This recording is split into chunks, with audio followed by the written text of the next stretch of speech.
I'm Noven or Nyango. I'm a writer with People Daily.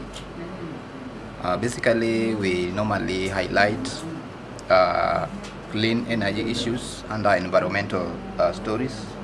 We do stories touching on environmental issues, conservation efforts, and what is being done in terms of the new inventions to tackle environmental degradation matters.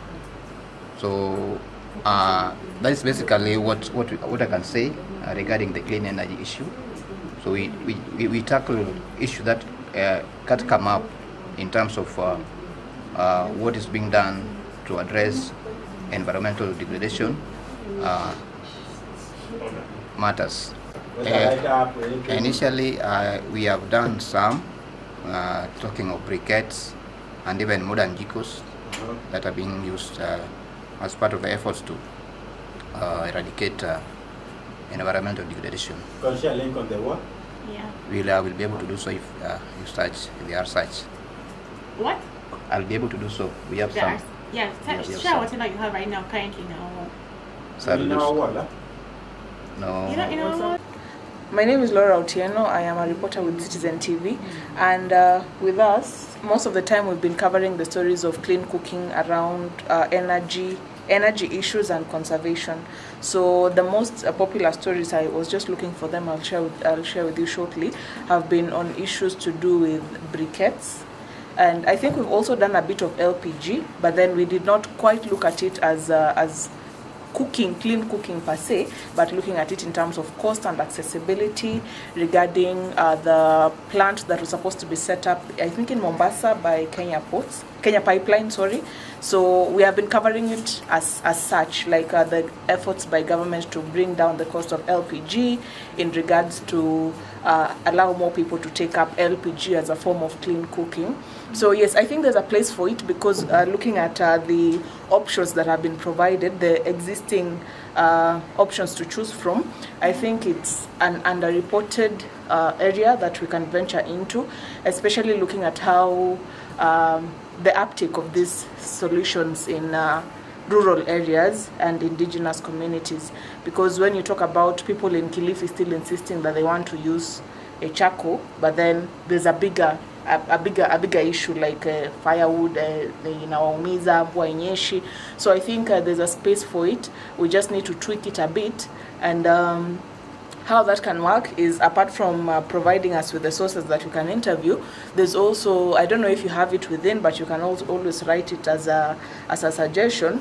To work with the media, you can provide some sort of like grants after trainings like these ones, because a lot of media houses do not have the budget for people to traverse all these places and cover certain stories. So once we in a training like this, and then we get the contacts, we come up with you can open it up for us to send pitches.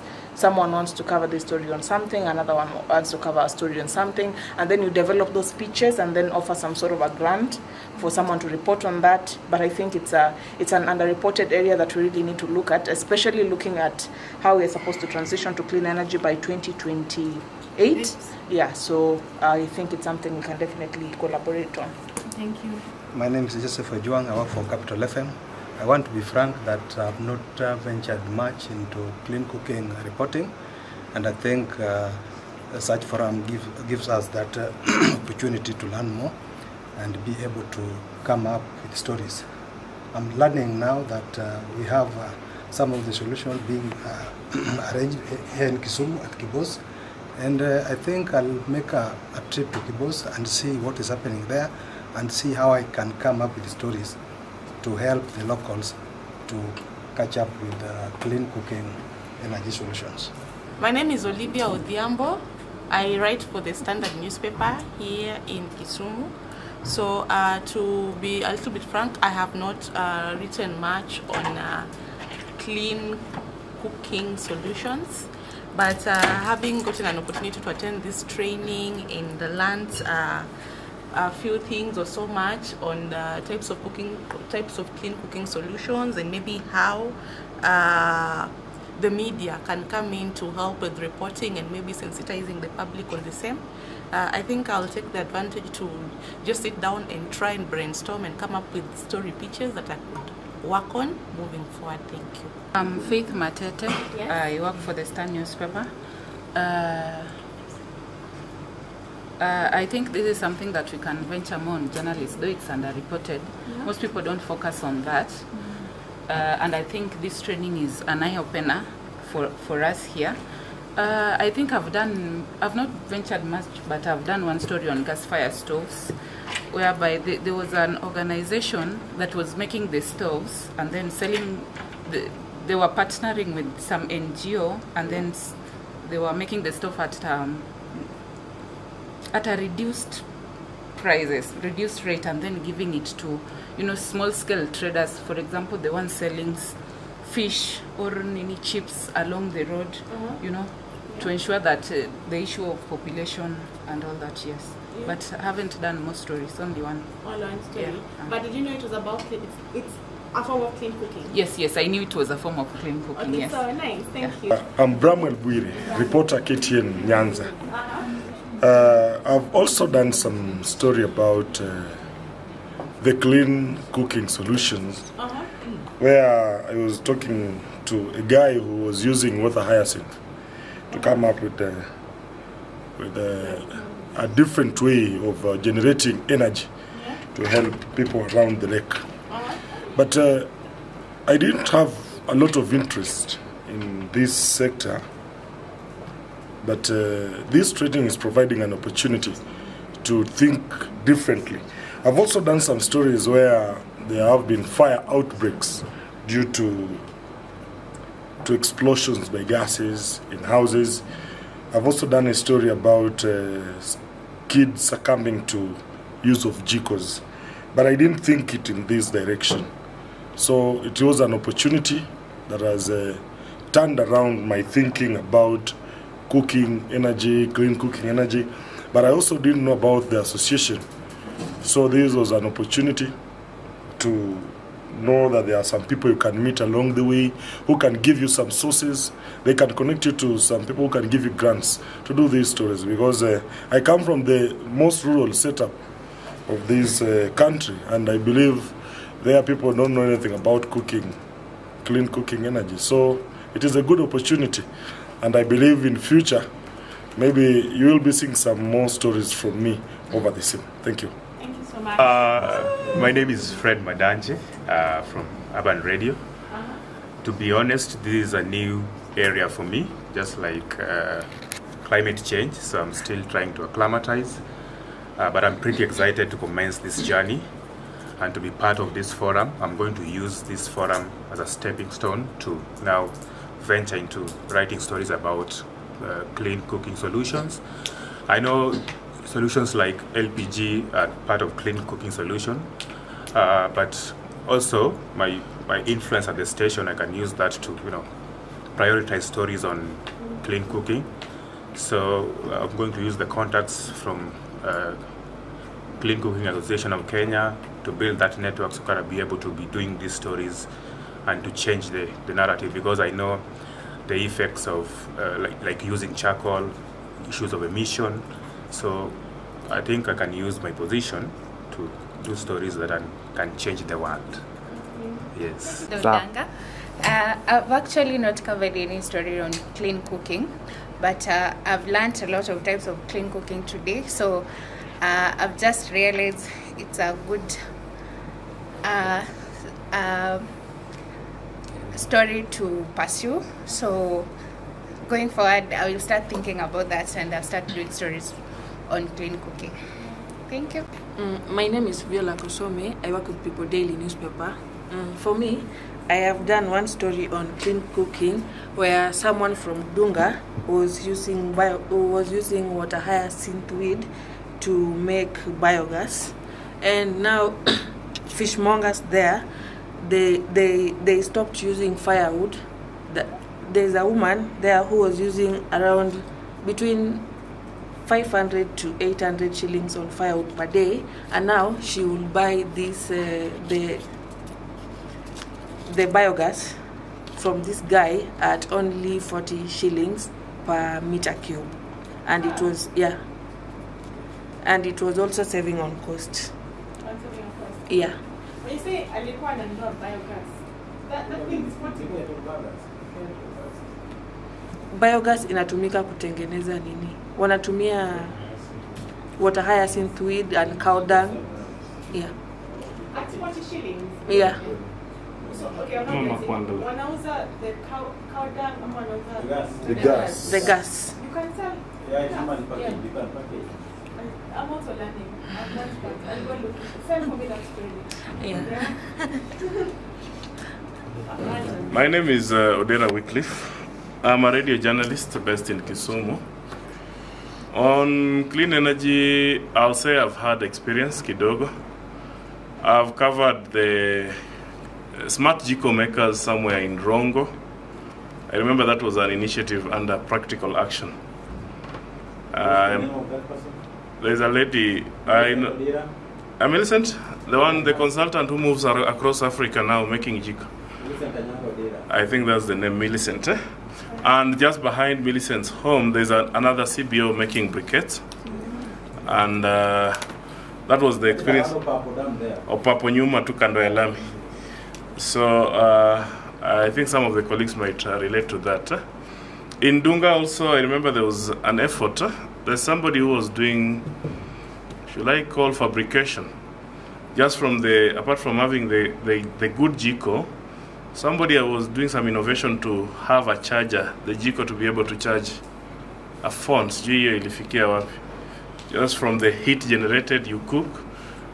Then some innovations to help you charge your phone as well. Clean energy is something I'm interested in sana sana. I live in one of the slums in this town. Na colleagues will admit that nimekuwa nikimarket sana the cocoa nini. My attraction to it is that the way it has been spread and the affordability of the same. For example, some of us, if you see the banner, sijui kama ilikuwa the introduction price, the banner coming at a cost of 1,500, you are given the first liter of the fuel free of charge, then subsequent refilling. There was a package that was actually pocket friendly. So I'm seeing that such efforts, ghetto sana sana watu wanatumia kuni. Kama sio kuni ni makaa. Makaa yenyewe siku hizi imekuwa very expensive. Ule mkebe kitambo ungepata gunia na shilingi 1,000. Siku hizi makaa ya 100 sidhani kama mtu unaweza tumia kupika a single meal. Kitambo ungepimiwa na mkebe, siku hizi unapata wameifunga tayari kwa neti. Kumaanisha it is like a scarce product. So such initiatives kama hiyo ya cocoa inaonyesha kwamba we have a lot to campaign for. And also as consumers, why are we speaking as if we don't consume energy? We are also consumers. And we are facing the challenge. Then, not speak without challenge. LPG gas, kuzi kuna fake. Sikuzi ukinunua mtungi wa gesi utarealize hiyo kilo 6 hata imalizi wiki. Haimalizi mwezi. Kitambo ungekaa nao mwezi mzima well refilled. So it's also something that needs to be addressed for the safety of the very consumers. Incidences zisifanye consumers were happy. My name is Rashid Yehudia. I work with the Nation Media Group. And one, I think Odera's mentioned it. One, I'm a consumer. One of the few men who cook. Chris anaenda tu dondes hata ajui hata koko ni nini. But anyway, I think one, we are consumers, and we've always shared, I think in our groups, journalists, just to encourage others to venture in these clean cooking initiatives or appliances. And secondly, when it comes to stories, I've also done some stories. I think they've mentioned Rongo, the CBO that does briquettes. There's a time we did a story, documentary with a colleague called Ondari for DACA. I don't know if you've interacted with DACA, some organization called DACA. They deal with the climate change. So we did documentary about the group on the briquettes, and also other stories on integrated farming. But at the same time, coming from the lakeside in Bondo or Usenge, there's something that is changing, especially among female fishmongers, who are now using these clean cooking initiatives to fry fish. They're slowly abandoning the three stones and using. I saw one, the improved cook stove. So I think those are some initiatives that we should even highlight more. I haven't done much on it, but I think it's an opportunity to highlight more. And I would encourage maybe an organization like Clean Cooking Association to, one, take us through just knowing the terminologies to use. Sometimes writing these science stories can be a problem. So just knowing the frequently used terminologies, and also just, like I've mentioned, taking us to these people who are doing the best practices. Like now I'm hearing about my brother here. We feel it from the ground. And also it's usually good. Some people will say, out of Kibos. Take people from the lakeside who experience some new initiatives in Kajiado or Mombasa. The same thing, take people from Nyeri to come, and maybe some few journalists to come this side. They may see things that known as normal, yet they can compare with whatever they're seeing there. So I think it's a good initiative. When I saw clean cooking, I thought that it's something that I should write more stories about because it affects us directly. My name is Chris Mandara. I work with Kenya News Agency. I've done quite a number of stories on clean cooking, but mainly focusing on biogas. Like the one my friend Viola mentioned, I also did that story. There's another component she didn't mention. The proprietor is also collecting the remains. Ile wakikatakata samaki, what remains, instead of leaving it to dot around, they collect and use it to make biogas at Dunga Beach.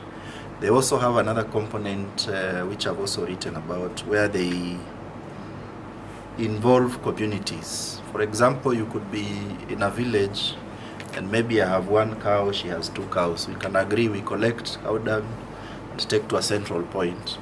Then they make biogas. It is also portable, you can package, you go with it at home and use it for cooking. I also did one still on biogas. Was it biogas or no? This one is on water. Can I ask a question? Yes. It's on that story of biogas.